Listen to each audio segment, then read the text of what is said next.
Okay, hey everybody, this is Grace, and I have to say the past few days and even months, something weird has been going on with me doing these delivery things, and amongst other stuff, I was overloaded a few days ago for 3 days in a row. I was like, my brain is overloaded.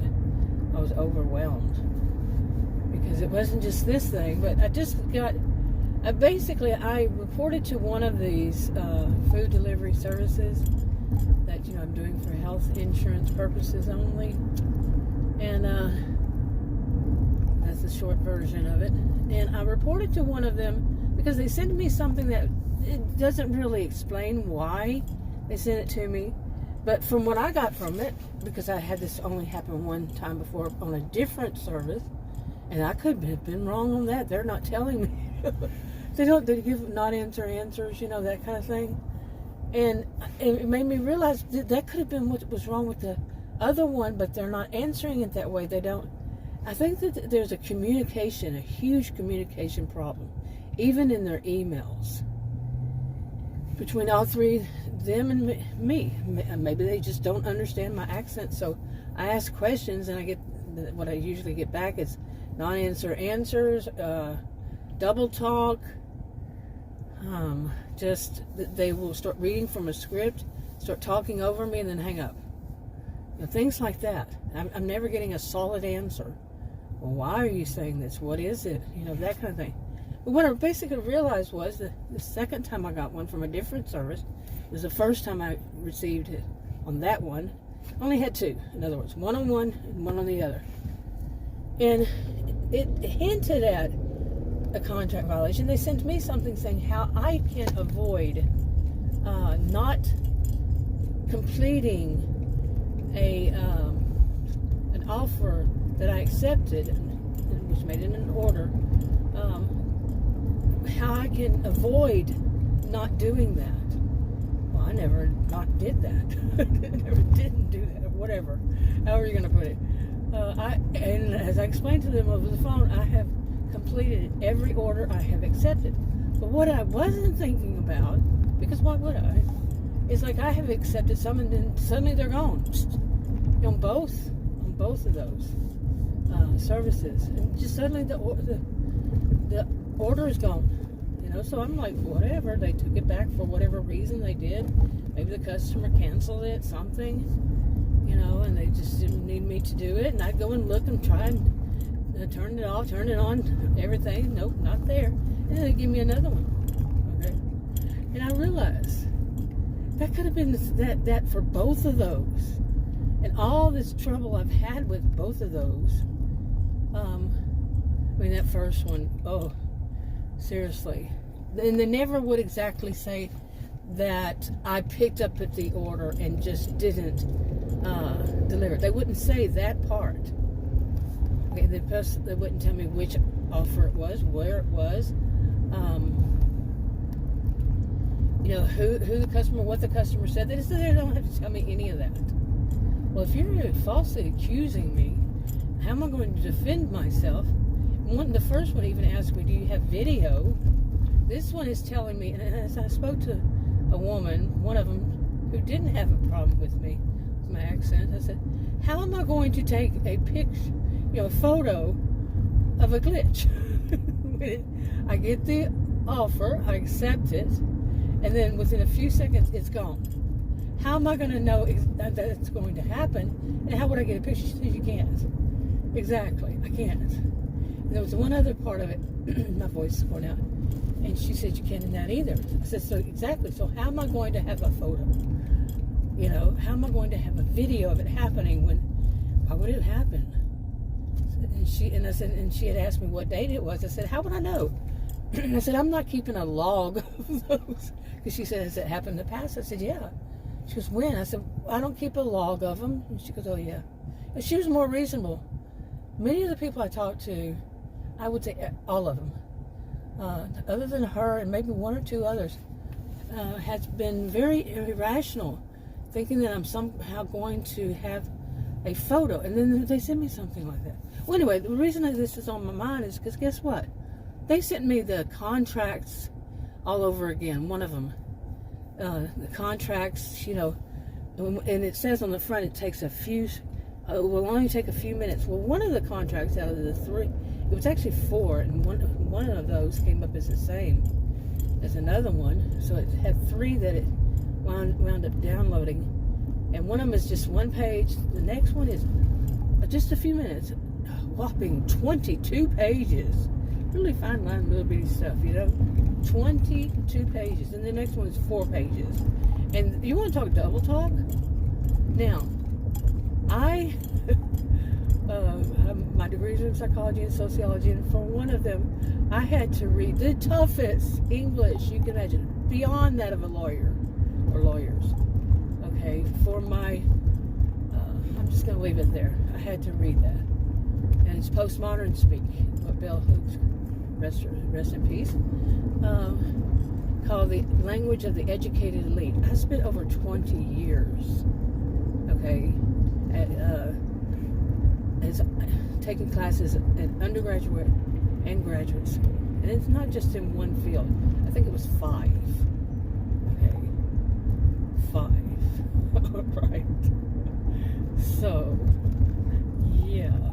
And I'm saying, reading this stuff and say, no, that's just a bunch of double talk, and it is meant to not make sense. And I remember a time, once upon a time, there was some kind of law or rule or something saying that that any kind of contract that we would have to read and sign here in the United States would have to be, the language has to be easy, enough for most people to understand. I don't remember how exactly it worded. I'm not in any way, shape, form, or fashion voice of authority on anything that's law, but I remember something about that. I don't remember how it was worded, but it had to be made easy enough. Well, I read postmodern speak, is what we called it back then. So you talk about tough, and there's some irony in me even saying that, as it is, because like one of the thoughts in postmodernism is that everything is text. Everything, not just text, but everything is text. And the way each individual interprets it is going to be different. Okay, and it goes deeper than that. But anyway, to move forward with some of this, I read all that jibber jabber crapo. I didn't read all of it, but I read a big chunk of it. I said, I had just complained, not really complaining, just informing them that this is what happens, that gives me an offer. And because I finally figured out that maybe that's what they were talking about. And one of them, I called and said, maybe this is what it is. So I called him and the woman she understood everything I said. She actually seemed like she had a Georgian accent. I lived in Georgia, as in the state of Georgia. And I had lived there for a while, in the 1980s, I think. And anyway, there was like I said, didn't seem to be any language barrier, and she understood me. Maybe one time there was a little bit of a hint, but that's common. People don't always understand what the other one's saying and everything 100%. But she got it, and she said yes. She said, I'm going to escalate this because she said this could very well be a glitch and not a good one. No, and I had mentioned to her, I said I have heard people talk about bots. I said if I wanted to believe in that. But I always thought that there was something else, like the way they explain it on those videos. I didn't tell her all this, but the way I've heard it explained on these videos is, some might say that's a conspiracy theory. Some might say not, because bots exist. I had my first computer in 1982, and I can go on and say how many times. I can't say how many times I heard about bots doing this and bots doing that since then. But anyway, in this kind of in this respect. They say that, these companies have all these orders, these offers they're putting out, whatever, whether it's food delivery or whatever kind of delivery, and before, like a driver like me, a delivery driver, food, I usually do food, and it's not always just food. I've gone to pharmacies to pick up, just over-the-counter stuff for people, and delivered that and along this line. And there are other places I could go to, but I just don't do that. Especially if I had one time that was on the I think it was third floor grocery delivery. Yeah. Anyway, so okay, get back to this about the bots. What I've heard about the bots in this respect is, this kind of thing, is that the offers up somebody orders something, and before any drivers like me see it, these bots take them, and then that's like somebody who has an account, and they're giving it to all these other people to go and do, and then they're somehow making money off of it, doing that. They are the ones who are doing wrong. They're the ones who are getting into these systems, however, hacking, whatever they're going to call it these days. There's so many things that's changed names over since 1982. When I had my first computer, and then cell phone, first one 2002. So many names of whatever there's going to be done is done, has changed. But anyway, I was thinking maybe that's how I've heard it explained. I order something to be delivered to me, some food, and it's not going to anybody but that one bot. That one bot grabs it. And I'm thinking that whenever this does this glitch, like I accept something, and sometimes I didn't even accept it, but it came up as I accepted it. But, well, no, actually, that's whenever I push that button that's way too close. But, and they know it. They said that they know. They're well aware of it. They're going to change it, and they haven't. But, yeah.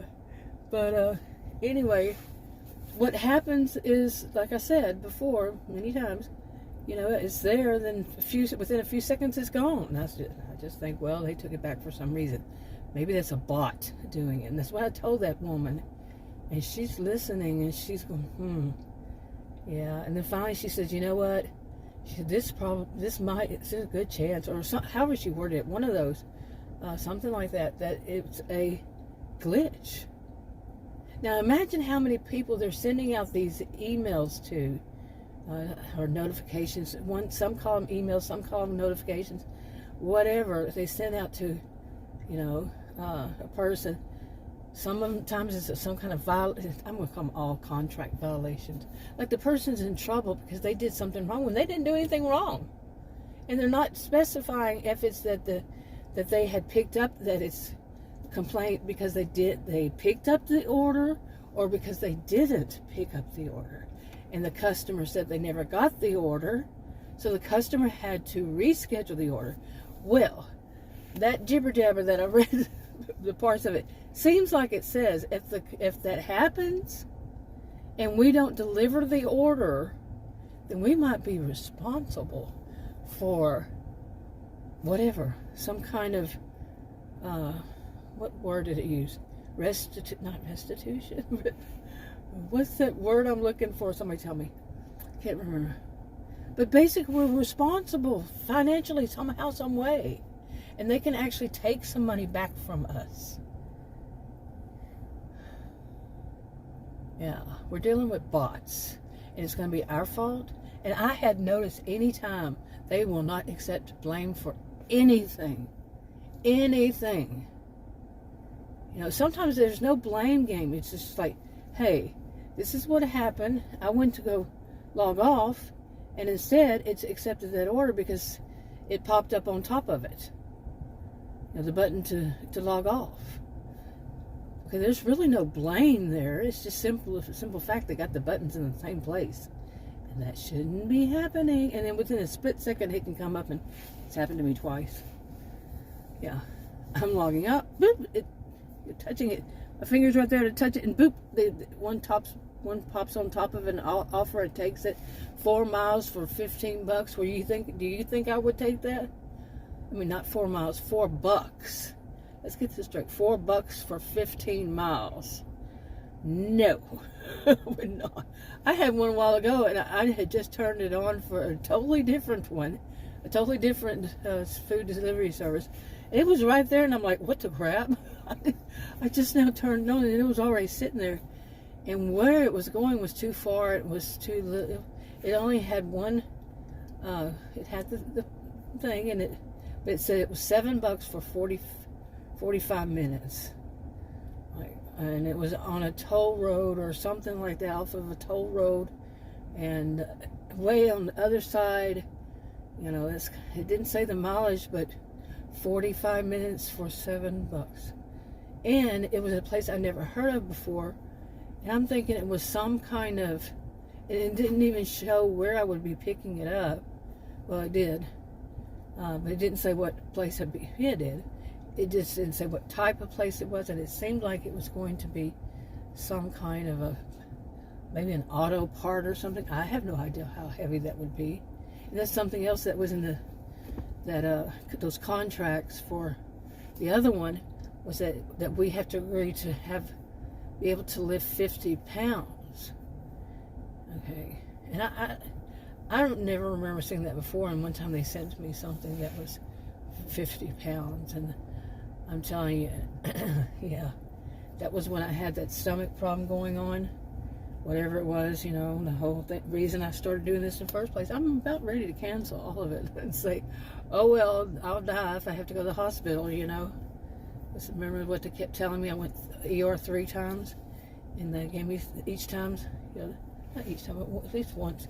Here, call these people, and these people on this sheet of paper was these other medical places, and I told them what happened. They said, for me to call, they said, oh, you went in there with no insurance? Then they will let you die. Not something I wanted to hear at that time, you know, ever. But, you see what I'm doing now. I don't know what I'm going to do this. I have considered going back to, and I've actually called one place about it, going back to doing substitute teaching. Yeah, so maybe I can work half days. Well, I know I can work half days. It's 4 hours. I don't know how my ankles are going to do. You know, I have serious medical conditions that I should not be doing this anyway. I'm going to find, I just now found out the other day that, yeah, it's considered a disability. So, you know, the edema. I have not, yeah, edema. Why do I keep saying edema? I don't know. It sounds like something else. And that's not what I mean. Edema. E-D-E-M-A, right? Anyway, yeah. Real life happens, man, let me tell you. But, and right now, I'm sounding funny, besides that my voice is going out. But I'm having something going on with my, inside of my lips. I don't know what it was. It's very similar to when I've eaten sunflower seeds. And as I was driving here, I was thinking, but what do I eat? I don't eat sunflower seeds anymore. And then I remembered, I eat salad, and there's that stuff that's topping, salad topping. I don't remember who makes it, but it's very common. And it has just a few sunflower seeds in it, and that's probably what it is. I have never been I've never known that I'm allergic to sunflower seeds, but they sometimes cause me this kind of problem. So at least I got one thing resolved. And I had to be the one to figure it out. I'm going to wrap this up and go into this store. And it's been raining for the past 2 days. Today it started. It ended today around 10. Finally, I mean, it was big time storming. It was early today and last night and yesterday. It just rained. Every once in a while we hear thunder, pretty bad rumbles. And I think it started the day before, so it's about 48 hours altogether. Now I don't know what I'm going to do. I might keep that one. I know a lot of people have started finding out what more people saying. So sometimes you get ripped off. I have a really low acceptance rate. It seems like it doesn't like that because I never used it, and it was usually behind one of those other ones, and and it doesn't give the buzzer bell, so that I have one up there. So yeah. Anyway, wrapping it up.